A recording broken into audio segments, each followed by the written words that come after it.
मुट्ठी में कुछ सपने लेकर भरकर जेबों में आशाएं, मुट्ठी में कुछ सपने लेकर भरकर जेबों में आशाएं, दिल में अरमान यही कुछ कर जाएं, कुछ कर जाएं। सूरज सा तेज नहीं मुझ में, सूरज सा तेज नहीं मुझ में, दीपक सा जलता देखोगे, अपनी हद रोशन करने से तुम मुझको कब तक रोकोगे, तुम मुझको कब तक रोकोगे। Hello everyone, welcome back to YB Technical Classes. This is Subhash Kumar and in this video I am going to starting very interesting topic of utilization of electrical energy, that is illumination. And in this video we are going to study about what is the most important topic in this illumination chapter.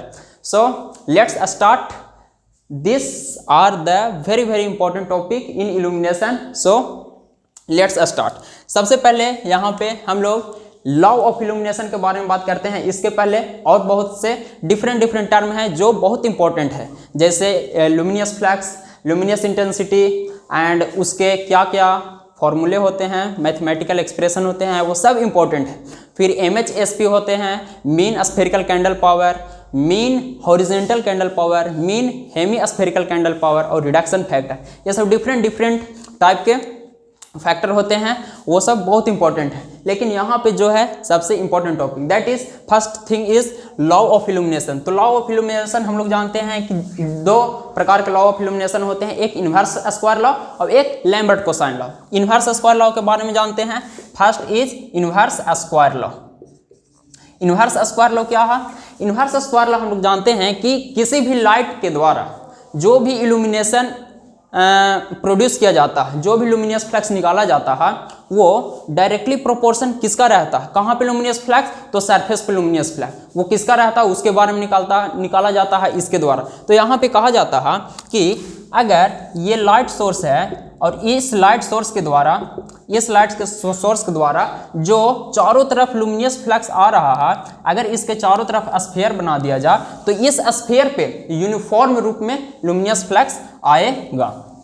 तो ये जो luminous flux यहाँ पे इस surface पे पड़ेगा, luminous flux, number of lumen वो directly proportion रहेगा किसका? लुमिनियस फ्लक्स डायरेक्टली प्रोपोर्शन रहेगा 1/r²। या फिर कह सकते हैं इन्वर्सली प्रोपोर्शन रहेगा square of the distance between the surface and the luminous source. So ये आपका हो गया main important thing, that is inverse square law. ये अब ये आता कहाँ से है, ये किस तरह से डिराइव किया जाता है, तो इसके बारे में यहाँ पे देखते हैं। ये मान ले रहे हैं कि कोई लाइट सोर्स है जो 4π रेडियन में ये लुमिनियस फ्लक्स इमिट कर रहा है। 4π that means in all sphere, in all direction. And इसके आगे देखते हैं कि मान ले रहे हैं कि किसी भी एक एंगल के लिए, ये सॉलिड एंगल ओमेगा के लिए, ये नंबर ऑफ ल्यूमेन यहाँ पे F इमिट कर रहा है इस सरफेस पे। ये वाला आपका सरफेस है, इस सरफेस पे ये जो सोर्स है उसको मान ले रहे हैं कि I कैंडल पावर का सोर्स है, और ये ओमेगा रेडियन में ये इस सरफेस का एरिया A है, इस पे number of lumen F emit कर रहा है। तो अब इसके बाद हम यहाँ पे निकालेंगे, हमको निकालना क्या है कि इल्यूमिनेशन, हमको डिराइव करके लाना है कि इल्यूमिनेशन इन्वर्सली प्रोपोर्शन होता है square of distance between both. तो यहाँ पे सबसे पहले हम लोग जानते हैं कि इल्यूमिनेशन क्या होता है, पर यूनिट एरिया में कितना नंबर ऑफ ल्यूमेन इमिट किया जा रहा है। पर यूनिट एरिया क्या? तो number of lumen per unit area. तो यहाँ पे जो एरिया है ये है, नंबर ऑफ ल्यूमेन कितना इमिट किया जा रहा है इस पे पड़ रहा है वो। तो सबसे पहले निकालेंगे कि नंबर ऑफ ल्यूमेन क्या होगा। तो हम लोग जानते हैं कि जो भी आपका इंटेंसिटी होता है, मतलब किसी भी लाइट सोर्स का इंटेंसिटी, वो कैसे निकालते हैं कि पर यूनिट स्टेरेडियन में, दैट मीन सॉलिड एंगल में कितना नंबर ऑफ ल्यूमेन इमिट किया जा रहा है। तो ये हम लोग जानते हैं I = F/ω। तो यहाँ से F निकाल सकते हैं, F = ω × I। अब यहाँ पे देखते हैं कि एरिया कैसे निकालेंगे। तो हम लोग जानते हैं कि यहाँ पे ओमेगा है, omega that mean solid angle, और सॉलिड एंगल का फार्मूला क्या होता है कि जो आपका एरिया है divided upon r², distance from here to here, that means light source to plane, ये आपका हो गया। तो यहाँ से हम एरिया निकाल सकते हैं A = ω × r²। तो ये दोनों वैल्यू अगर पुट कर दें तो ω × I डिवाइडेड अपॉन ω × r², तो ये आपका ओमेगा से ओमेगा कट जाएगा, I डिवाइडेड अपॉन r²। तो ये आपका आ गया I/r², ये डेरिवेशन, मतलब कि जो भी इल्यूमिनेशन होता है डायरेक्टली प्रोपोर्शन रहेगा किसका, इसके लाइट इंटेंसिटी का, और इन्वर्सली प्रोपोर्शन रहेगा डिस्टेंस बिटवीन बोथ। अब यहाँ पे ये तो निकाल लिए। अब दूसरा आपका है Lambert cosine law. What is Lambert cosine law?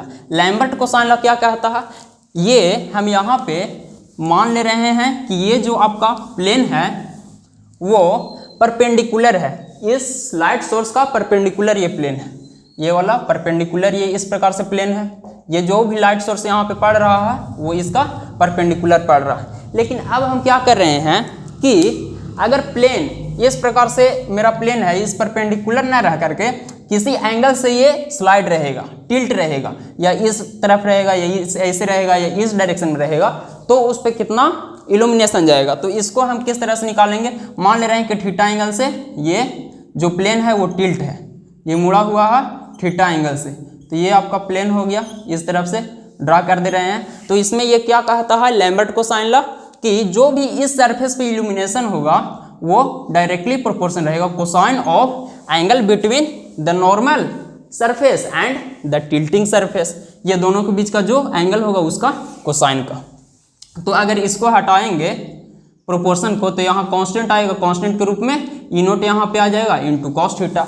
What is E note? E note is the illumination on the perpendicular surface, this is the perpendicular surface. तो ई नोट का वैल्यू हम यहाँ से लाए हैं, this is the E naught which is I upon R square, तो I upon R square into cos theta, ये आपका हो गया illumination on the tilting plane. अब दूसरा यहाँ पे मोस्ट इंपॉर्टेंट है वो है halogen lamp. What is halogen lamp? Halogen lamp जो होता है वो इनकैंडेसेंट लैम्प के जैसा ही होता है। इनकैंडेसेंट लैम्प में क्या होता है, उसमें हम लोग फिलामेंट लगाते हैं टंगस्टन का, वही होता है हाइलोजन लैम्प में। इसका सबसे पहले कंस्ट्रक्शन के बारे में देखते हैं और फिर इसके बाद हम लोग देखते हैं हाइलोजन लैम्प का, हाइलोजन लैम्प के कंस्ट्रक्शन के बारे में देखते हैं, फिर इसके देखेंगे वर्किंग के बारे में। तो इसका जो कंस्ट्रक्शन है वो किस तरह से रहता है, यहाँ पे हम कंस्ट्रक्शन ड्रा कर रहे हैं। ये आपका हो गया हाइलोजन लैम्प। अब इस हाइलोजन लैम्प के जो मिडिल पोर्शन है उसमें क्या रहेगा, इस मिडिल पोर्शन में आपका रहेगा टंगस्टन का फिलामेंट, ये आपका टंगस्टन का फिलामेंट वोल्फ्राम। अब ये किस प्रकार से कंस्ट्रक्शन रहता है, ये जो ऊपर में जो ग्लास दिया हुआ रहता है वो बहुत ही हार्ड होता है, that is called silicon oxide का बना हुआ था। सिलिकॉन ऑक्साइड कहें या फिर क्वार्ट्ज कहें, ये बहुत ही हार्ड ग्लास होता है जो मैक्सिमम टेम्परेचर को सह सकता है, क्योंकि हाइलोजन में टंगस्टन यहाँ पे जल रहा है जिसके कारण बहुत ही हाई टेम्परेचर उत्पन्न होगा, लगभग यहाँ पे 3300 केल्विन टेम्परेचर उत्पन्न होता है। इतना टेम्परेचर को ये सह सकता है। अब यहाँ पे गैस कौन कौन से भरे रहते हैं, तो यहाँ पे ऑर्गन और नाइट्रोजन भरा हुआ रहता है। अब यहाँ पे नाम से ही पता है कि हाइलोजन है, तो इसमें हाइलोजन ग्रुप का भी गैस भरा हुआ रहता है। हाइलोजन ग्रुप में हम लोग जानते हैं कौन कौन सा आता है, क्लोरीन, ब्रोमीन, आयोडीन, अस्टेनिन। तो यहाँ पे आयोडीन भरा हुआ रहता है, आयोडीन गैस। लेकिन अभी जनरली पहले भरा जाता था आयोडीन, लेकिन जो अब भरा जाता है वो ब्रोमीन। इसका कारण क्या है, इसका कारण ये है कि जो आयोडीन है उसका रंग होता है पर्पलिश, लेकिन जो ब्रोमीन है वो कलरलेस होता है। और यही सबसे मुख्य कारण है कि आपका हाई लुमिनियस फ्लक्स दे, इसीलिए यहाँ पे ब्रोमीन यूज किया जाता है। अब ये आपका आयोडीन हो गया, ये इस प्रकार से आपका कंस्ट्रक्शन होता है। अब यहाँ पे इसके वर्किंग के बारे में चलते हैं। इसका वर्किंग किस प्रकार से होता है, जो इसका वर्किंग है सबसे इम्पोर्टेंट है वो है इसमें समझना कि what is halogen cycle. What is halogen cycle?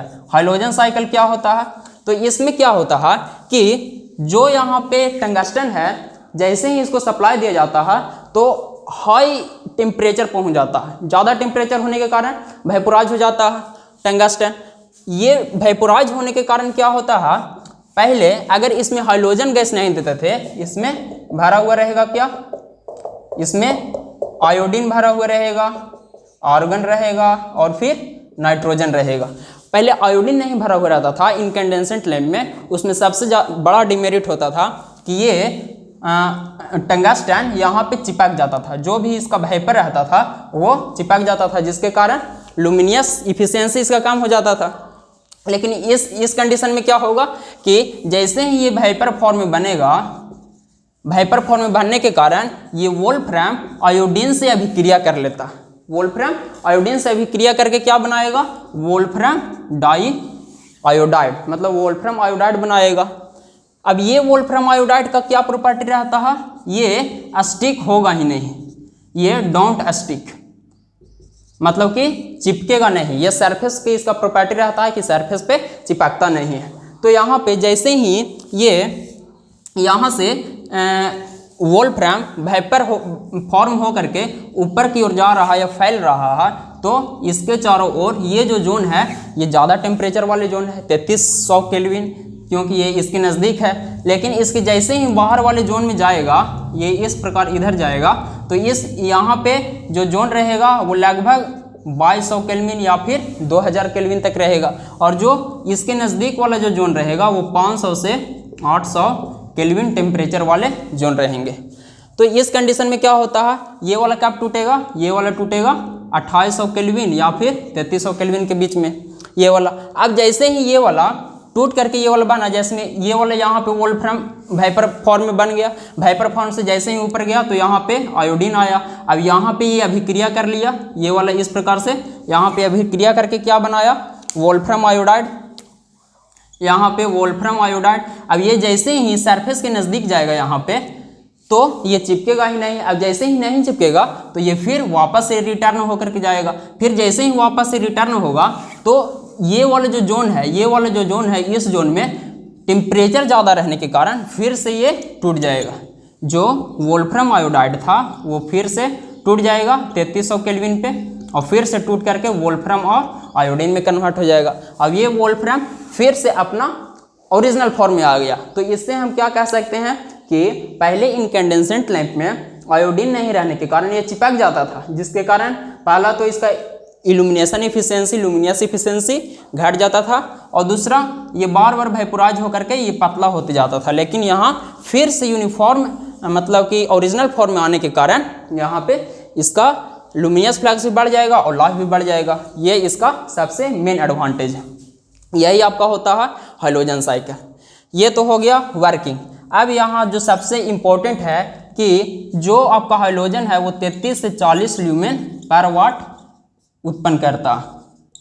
इसका लुमिनियस फ्लक्स 33 से 40 जो इनकैंडेसेंट लैंप से ज़्यादा है, और जो इसका लाइफ साइकिल है वो लगभग कितना रहता है? तो 2800 आवर तक ये चल सकता है। ये आपका हो गया हैलोजन साइकिल, और इसमें हैलोजन लैंप में। अब इसके बाद आगे पढ़ते हैं फ्लोरोसेंट लैंप।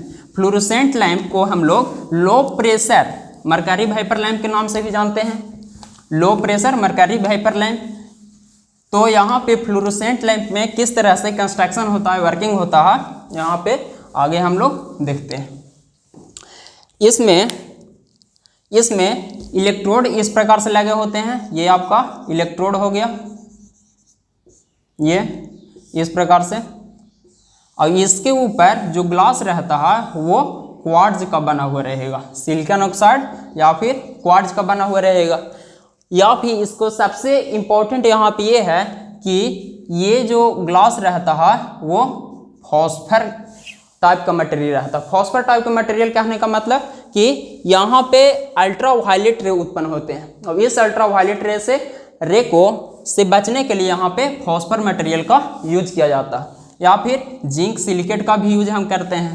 यहाँ पे जनरली जिंक सिलिकेट का ही यूज किया जाता है, फिर कैडमियम सिलिकेट का यहाँ पे यूज करते हैं। ये तो यहाँ पे मेनली अल्ट्रा वायलेट रे को विजिबल रे में ट्रांसफॉर्म करने का काम यहाँ पे फॉस्फर मटेरियल करता है। ये आपका हो गया मेन ट्यूब जिससे लाइट उत्पन्न करना है। अब इसका जो एक टर्मिनल है, ये जो सबसे इम्पोर्टेंट पार्ट है वो है ग्लो टाइप स्टार्टर, इससे जुड़ा हुआ रहेगा, और जो दूसरा टर्मिनल है वो सप्लाई के से जुड़ा हुआ रहेगा, चोक और कैपेसिटर से होते हुए इस प्रकार से। ये आपका हो गया कंस्ट्रक्शन में क्या हो गया कि ये इस प्रकार से यहाँ पे जो ये वाइंडिंग रहता है, ये कॉइल रहता है, वो इमिसिव मटेरियल रहता है। कौन सा इमिसिव? तो electron emissive, electron emissive material. अब यही इलेक्ट्रॉन इमिसिव मटेरियल थोड़ा सा ज़्यादा वोल्टेज ग्रेडियंट होने के कारण तुरंत इलेक्ट्रॉन यहाँ पे प्रोड्यूस होने लगता। और ये आपका हो गया ग्लो टाइप स्टार्टर, ये ग्लो टाइप स्टार्टर ये हो गया। और ये जो स्टार्टर रहता है वो वोल्टेज ऑपरेटेड रहता है, वोल्टेज ऑपरेटेड। अब यहाँ पे इसके वर्किंग के बारे में जानते हैं। ये चौक यहाँ पे लगा हुआ रहेगा और ये वाले यहाँ पे कैपेसिटर लगा हुआ रहेगा। अब यहाँ पे एक इम्पॉर्टेंट ये भी है कि यहाँ पे एक कैपेसिटर रहेगा जो radio frequency interference, radio interference यहाँ पे इसमें उत्पन्न होता है, उसको कम करने के लिए यहाँ पे एक कैपेसिटर लगा हुआ रहेगा। अब इसके बाद हम लोग पढ़ते हैं इसका वर्किंग। सबसे इम्पोर्टेंट इसका वर्किंग है, किस तरह से वर्क करता। जैसे ही यहाँ पे हम लोग सप्लाई देते हैं, ऐसी सप्लाई जैसे ही यहाँ पे देंगे तो एट इंस्टेंट ये जो टोटल का टोटल वोल्टेज अपीयर होगा इसके क्रॉस, ये इसके क्रॉस टोटल का टोटल वोल्टेज। इसके क्रॉस कहने का मतलब कि जो यहाँ पे ये बाई मेटेलिक स्ट्रिप है, ये जो बना हुआ रहता है बाई मेटेलिक स्ट्रिप का बना हुआ रहता है, मतलब दो प्रकार के मेटल के एलॉय से। अब इन दोनों के बीच यहाँ पे वोल्टेज अपीयर होगा। इन दोनों के बीच जो डिफरेंस रहता है, गैप रहता है, डिस्टेंस बहुत ही कम रहता है। अब बहुत ही कम रहने के कारण यहाँ पे देख सकते हैं डिस्टेंस कम है तो वोल्टेज ग्रेडियंट ज़्यादा हो जाएगा। जितना ज़्यादा वोल्टेज ग्रेडियंट उतना ज़्यादा हीट उत्पन्न होगा। ज़्यादा हीट उत्पन्न यहाँ पे होगा तो इस केस में क्या होगा, यहाँ पे भरा हुआ रहता है क्या, हीलियम भरा हुआ रहता है और ऑर्गन भरा हुआ रहता है। तो इस कंडीशन में आपका हीलियम बहुत ज़्यादा गर्म हो जाता है और गर्म होने के कारण क्या है, वोल्टेज ग्रेडियंट। वोल्टेज ग्रेडियंट कारण गर्म होता है, जिसके कारण यहाँ से इलेक्ट्रॉन निकलने लगते हैं। अब इलेक्ट्रॉन जैसे ही निकलने लगेंगे तो इस केस में आपका जो करंट है वो करंट आपका फ्लो होने लगेगा, मतलब कि ये सर्किट क्लोज हो जाएगा। अब जैसे ही ये क्लोज होगा तो इस केस में यहाँ पे देख रहे हैं कि इससे करंट जैसे ही फ्लो होने लगेगा तो ये एक तरह से शॉर्ट सर्किट बन जाएगा। शॉर्ट सर्किट बनने के कारण यहाँ पे क्या होगा, वोल्टेज ग्रेडियंट जो V/D है वो लो हो जाएगा। इसके क्रॉस वोल्टेज रहेगा ही नहीं। पहले तो वोल्टेज था जितना हम दे रहे थे उतना, लेकिन इसके क्रॉस अब वोल्टेज 0 के बराबर, शॉर्ट सर्किट हो गया। अब वोल्टेज जब 0 के बराबर तो यहाँ पे वोल्टेज ऑपरेटेड है, वोल्टेज है ही नहीं, तो यहाँ पे ये इसका जो टेम्परेचर है वो घट जाएगा। अब जैसे ही टेम्परेचर घटेगा तो बाई मेटेलिक स्ट्रिप का क्या प्रॉपर्टी है कि टेम्परेचर बढ़ने पे वो फैलेगा और टेम्परेचर घटने पे वो कॉम्पैक्ट होगा, मतलब कि कंप्रेस्ड होगा, सिकुड़ेगा। तो सिकुड़ने के कारण ये क्या हो जाएगा, ये वाला फैलने के कारण दोनों सट जाता था पहले, अब सिकुड़ने के कारण ये फिर से दोनों वापस इनिशियल स्टेज में आ जाएगा। तो यहाँ पे क्या होगा, जैसे ही इनिशियल स्टेज में आएगा तो यहाँ पे करंट 0 हो जाएगा, इससे करंट फ्लो होना 0 हो जाएगा, मतलब कि चेंज इन यहाँ पे करंट हो रहा है। पहले तो करंट फ्लो हो रहा था, मान ले रहे हैं कि पहले I1 करंट फ्लो हो रहा था, अब I1 से I2 हो गया, जो I2 0 के बराबर है। तो इस केस में यहाँ पे देख रहे हैं कि चेंज इन करंट हो रहा है और यहाँ पे कॉइल लगा हुआ, तो एक तरह से कह सकते हैं कि इसी कॉइल में चेंज इन करंट हो रहा। तो चेंज इन करंट होने से क्या यहाँ पे होगा, इसके अक्रॉस वोल्टेज आएगा, जो वोल्टेज किसके बराबर रहेगा, L into di/dt, change in current के बराबर रहेगा। जितना ज़्यादा होगा उतना ज़्यादा। अब ये जो वोल्टेज यहाँ पे आएगा ये तो इसके अक्रॉस, तो यहाँ से तो अब हट गया, तो टोटल का टोटल वोल्टेज अपीयर होगा इसके अक्रॉस। जितना ज़्यादा यहाँ पे चेंज इन करंट आएगा उतना ज़्यादा वोल्टेज इसके अक्रॉस अपीयर होगा। अब ये जो वोल्टेज यहाँ पे अपीयर होगा इसमें आपका भरा हुआ रहता है क्या, ऑर्गन, और यहाँ पे मरकरी भरा हुआ रहता है, ऑर्गन और मरकरी। तो इस केस में जो आपका ऑर्गन है वो टेम्परेचर बढ़ा देगा। टेम्परेचर बढ़ाने के कारण क्या होगा, ये ऑर्गन ये यहाँ क्या है, दैट मीन्स ये मरकरी है। मरकरी जो है 2.55 mm ऑफ Hg, इतना इसका प्रेशर रहता है, तो ये भी वेपराइज फॉर्म हो जाता। तो इस केस में जैसे ही टेम्परेचर बढ़ेगा तो ये इसमें इलेक्ट्रॉन इमिसिव मटेरियल देने के कारण ये इलेक्ट्रॉन को इमिट करने लगेगा, ये इलेक्ट्रॉन को इमिट करने लगेगा। जैसे ही इलेक्ट्रॉन इमिट करेगा तो शॉर्ट सर्किट एक तरह से हो जाएगा, मेरा बल्ब ग्लो करने लगेगा। ये इसका वर्किंग कंडीशन है। और फिर ये वाला तो इसका काम क्या होगा, पहला तो di/dt के कारण यहाँ पे हाई स्ट्राइकिंग वोल्टेज इसके अक्रॉस प्रोवाइड करेगा। दूसरा कारण क्या होगा कि चेंज इन करंट को रोकता है। चेंज इन करंट अगर हो रहा है तो उसको अपोज करने का काम करेगा।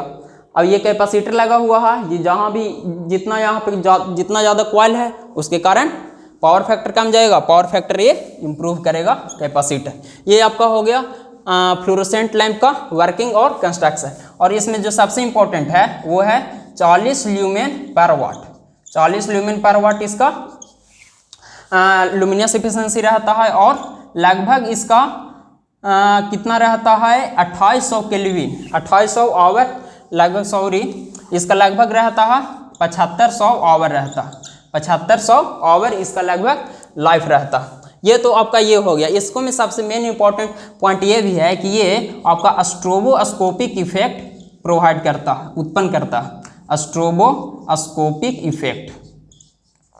ये स्ट्रोबोस्कोपिक इफेक्ट क्या होता है? तो स्ट्रोबोस्कोपिक इफेक्ट किसी भी मूविंग पार्ट को वो उससे कम स्पीड पे दिखाता है या फिर स्टेशनरी स्पीड पे दिखाता है। तो ये एक तरह से इसका डिसएडवांटेज है, जो हम लोग इसके 2 गो लैंप लगा करके या फिर 3 लैंप मेथड के द्वारा इस स्ट्रोबोस्कोपिक इफेक्ट को कम किया जाता है। तो ये तो आपका हो गया फ्लोरेसेंट लैंप। फिर इसके बाद है क्या? Type of lighting scheme. Type of lighting scheme कितने प्रकार के होते हैं? तो उसमें हम लोग जानते हैं कि लगभग जो टाइप ऑफ लाइटिंग स्कीम, ये तो बहुत ही इंपॉर्टेंट है। इसमें जो होते हैं क्या क्या? तो डायरेक्ट लाइटिंग स्कीम होता है, डायरेक्ट टाइप का। फिर इनडायरेक्ट टाइप का होता है, सेमी डायरेक्ट होता है, सेमी डायरेक्ट, और फिर सेमी इनडायरेक्ट होता है, सेमी इनडायरेक्ट, और फिर एक फोर्थ होता है जनरल लाइटिंग होता है, जनरल लाइटिंग ये होता है। तो इसमें हम लोग देखते हैं कि ये किस प्रकार से काम करता है। जो डायरेक्ट लाइटिंग स्कीम है, इसमें जो भी जितना भी लुमिनियस फ्लक्स जा रहा है वो 90% आपका नीचे जाता है, मतलब कि वर्किंग प्लेन पे ये जाता है। इसका अगर फिगर ड्रा करें तो ये आपका हो गया डायरेक्ट लाइटिंग स्कीम का, मतलब कि जितना ज़्यादा से ज़्यादा आपका 90% ये सरफेस पे जा रहा। इनडायरेक्ट जो आपका हो गया, इनडायरेक्ट ये 90% आपका जाता है ऊपर की तरफ। ये वाला जो भी आपका फ्लोर है वो फ्लोर पे आपका 90 से ज़्यादा जाएगा, ग्रेटर देन 90। सेमी डायरेक्ट में क्या हो गया? सेमी डायरेक्ट में लगभग 90 से 50%, मतलब कि 90 से 50% के बीच आपका कहाँ पे आएगा? तो नीचे की तरफ आएगा। तो सेमी जो डायरेक्ट है उसका इस प्रकार से हम लोग ड्रा करते हैं। इसका ये डायग्राम हो गया। उसी प्रकार ये वाला सेमी इनडायरेक्ट वो ऊपर की तरफ जाएगा 90 से 50%, 90 से 50% ऊपर की तरफ। तो इसको जो हम लोग ड्रा करते हैं वो भी इस प्रकार, ये ऊपर की तरफ 90 से 50% जाएगा। और जनरल लाइटिंग में क्या होता है? 50% ऊपर और नीचे दोनों बराबर होता है। इसका हम लोग इस तरह से ड्रा करते हैं। ये जो डायग्राम है वो कंपटीशन पर्पस के लिए भी बहुत इंपॉर्टेंट है, ये डायग्राम। तो ये आपका हो गया डायरेक्ट, इनडायरेक्ट, सेमी डायरेक्ट, ये सब। अब इसके बाद है फैक्ट्री लाइटिंग। फैक्ट्री लाइटिंग क्या होता है? तो इसमें हम लोग पढ़ते हैं 3 प्रकार की लाइटिंग। फैक्ट्री लाइटिंग में 3 प्रकार की लाइटिंग होता है। एक होता है जनरल पर्पस के लिए, जनरल लाइटिंग जिसको कहते हैं जनरल लाइटिंग। सेकेंड हो गया लोकल लाइटिंग, लोकल लाइटिंग। और थर्ड हो गया emergency lighting, emergency lighting. General lighting में क्या होता है? जो भी मैन्युफैक्चरिंग का प्रोसेस हो रहा है, जहाँ भी मैन्युफैक्चरिंग हो रहा है कोई भी फैक्ट्री में, तो जो लाइट का यूज किया जाता है मैन्युफैक्चरिंग करने के लिए वो आपका हो गया जनरल लाइटिंग। मतलब कि जो 24 आवर बाई 7 वो हमेशा जलते रहेगा, दैट इज जनरल लाइटिंग। मतलब कि वो परमानेंट के लिए इंस्टॉल रहेगा। लोकल लाइटिंग क्या हो गया कि कोई भी जगह पे हमको ज़्यादा इल्यूमिनेशन चाहिए या कोई भी जगह पे हमको काम हो रहा है, वहाँ पे हम लोकल लाइटिंग का यूज करेंगे। मतलब कि उसके लिए हमको क्या चाहिए? कुछ पोर्टेबल इंस्ट्रूमेंट चाहिए, एक जगह से दूसरी जगह तक लेके जा सके। उसके लिए वायर भी लंबा चाहिए। उस प्रकार से यहाँ पे लोकल लाइटिंग करते हैं। इमरजेंसी लाइटिंग में क्या हो गया कि इमरजेंसी लाइटिंग मतलब इमरजेंसी कंडीशन में जो यूज होता है, जैसे में अगर किसी प्रकार का डिजास्टर आ गया, किसी प्रकार का शॉर्ट सर्किट, पूरी तरह से स्विच ऑफ हो गया टोटल सप्लाई, तो ये इमरजेंसी लाइटिंग उस कंडीशन में आपका ऑपरेट होगा। Thank you.